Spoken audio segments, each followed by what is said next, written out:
Pemirsa, pemakaman tokoh pers nasional Jakob Pertama dipimpin Wakil Presiden RI ke-10 dan 12 Yusuf Kala.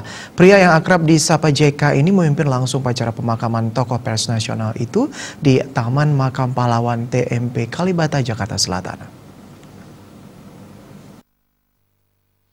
Yusuf Kala menyatakan Jakob Pertama meninggal dunia demi kepentingan dan keseluruhan negara dan bangsa pada Rabu 9 September pukul 13.05 WIB karena sakit. Dalam kesempatan itu, JK juga mendoakan agar almarhum diberikan tempat terbaik serta perbuatan baiknya selama hidup dapat menjadi suri tauladan bagi masyarakat.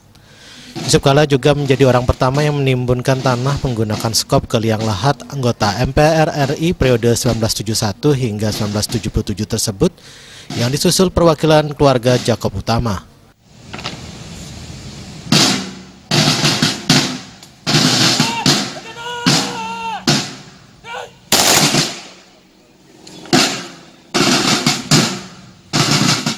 Tokoh pers nasional kelahiran 27 September 1931 di Desa Jowahan, Borobudur, Jawa Tengah tersebut diketahui meninggal dunia pada Rabu siang pukul 13.05 WIB.